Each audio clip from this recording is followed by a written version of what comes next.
ಮಧುಸೂದನ್ ನಾಯಕ್ ವರದಿಯನ್ನು ಸರ್ಕಾರ ಸಮೀಕ್ಷೆಯನ್ನು ಏನು ಮಾಡಿತ್ತು,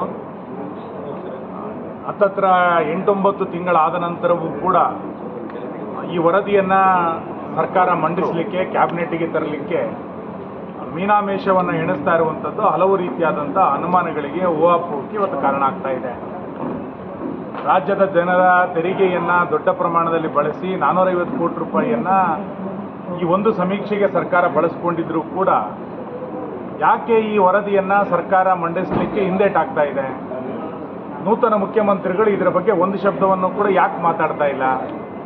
ಅವರಿಗೆ ಹಿಂದುಳಿದ ವರ್ಗದ ಬಗ್ಗೆ ಅಥವಾ ರಾಜ್ಯದ ಹಿಂದುಳಿದ ವರ್ಗದ ಕುರಿತಂತೆ ಆರ್ಥಿಕ ಶೈಕ್ಷಣಿಕ ಸಮೀಕ್ಷೆಗಳು ಏನಾಗಿತ್ತು, ಇದನ್ನು ತಿಳಿದುಕೊಳ್ಳುವಂಥ ಆಸಕ್ತಿ ಮಾನ್ಯ ಮುಖ್ಯಮಂತ್ರಿಗಳು ಇಲ್ವಾ?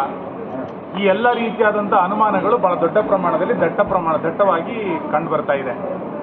ಹಾಗಾಗಿ ಇವತ್ತು ದೊಡ್ಡ ಪ್ರಮಾಣದಲ್ಲಿ ನಾವೆಲ್ಲರೂ ಕೂಡ ಆಗ್ರಹಿಸ್ತಾ ಇದ್ದೇವೆ, ಸರ್ಕಾರ ತಕ್ಷಣ ಈ ವರದಿಯನ್ನು ಬಿಡುಗಡೆ ಮಾಡಬೇಕು, ವಿಧಾನಸಭೆಯಲ್ಲಿ ಮಂಡಿಸಬೇಕು, ಸಾರ್ವಜನಿಕ ಚರ್ಚೆಗೆ ಇದನ್ನು ಬಿಡೋದ್ರ ಮುಖಾಂತರ ಸರ್ಕಾರದ ಕಾರ್ಯಕ್ರಮಗಳು ಇದರ ಅಂಕಿಅಂಶಗಳ ಆಧಾರದಲ್ಲೇ ನಡೀಬೇಕು. ಅಂಕಿಅಂಶಗಳೇ ಸರಿಯಾಗಿಲ್ಲದಲೇ ಸರ್ಕಾರದ ಯಾವ ಕಾರ್ಯಕ್ರಮಗಳು ಕೂಡ ನಡೀಲಿಕ್ಕೆ ಸಾಧ್ಯ ಇಲ್ಲ. ಹಾಗಾಗಿ ಮಧುಸೂದನ್ ನಾಯಕ್ ವರದಿಯನ್ನು ಜಾರಿಗೆ ತರಲಿಕ್ಕೆ ಯಾಕೆ ಹಿಂದೇಟಾಗ್ತಾ ಇದೆ ಅನ್ನುವಂಥ ಅನುಮಾನಗಳನ್ನು ಸರ್ಕಾರ ನಿವಾರಿಸಬೇಕು ಅನ್ನುವಂಥ ಆಗ್ರಹವನ್ನು ನಾನು ಮಾಡ್ತೇನೆ.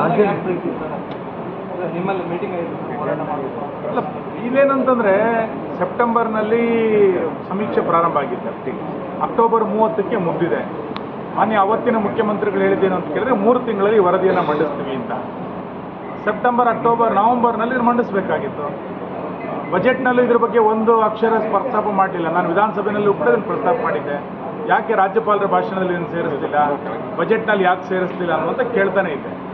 ಅಂದರೆ ಇದನ್ನೆಲ್ಲ ಒಂದು ಕಡೆ ಗೌಪ್ಯವಾಗಿ ಇದನ್ನು ಡಸ್ಟ್ಬಿನ್ನಿಗೆ ಸೇರಿಸುವಂಥ, ಕಸದ ಬುಟ್ಟಿಗೆ ಹಾಕುವಂಥ ಹುನ್ನಾರ ನಡೆದಿದೆಯಾ? ನಮ್ದು ಇವತ್ತಿನ ಆಗ್ರಹ ಇಲ್ಲ. ಇದು ಕಳೆದ ಜನವರಿನಲ್ಲಿ ನಡೆದಂಥ ರಾಜ್ಯಪಾಲರ ಭಾಷಣದ ಅಧಿವೇಶನ ಸಂದರ್ಭದಲ್ಲೂ ಕೂಡ ನಾನು ಉಲ್ಲೇಖ ಮಾಡಿದ್ದೆ. ಮಾರ್ಚಲ್ಲಿ ನಡೆದಂಥ ಬಜೆಟ್ ಅಧಿವೇಶನದಲ್ಲೂ ಕೂಡ ಉಲ್ಲೇಖ ಮಾಡಿದೆ, ಯಾಕೆ ಒಂದು ಅಕ್ಷರನೂ ಸೇರಿಸಿಲ್ಲ ಅಂತ. ಈಗ ಜುಲೈ ಬಂದಿದೆ, ಜುಲೈ ಬಂದರೂ ಕೂಡ ಇದನ್ನು ಮಂಡಿಸಲಿಕ್ಕೆ ಯಾಕೆ ಸರ್ಕಾರ ಹಿಂದೇಟಾಗ್ತಾ ಇದೆ? ಇದರ ಹಿಂದೆ ಏನು ಷಡ್ಯಂತರ ನಡೆದಿದೆ, ಇದನ್ನು ಸರ್ಕಾರ ಸ್ಪಷ್ಟಪಡಿಸಬೇಕು.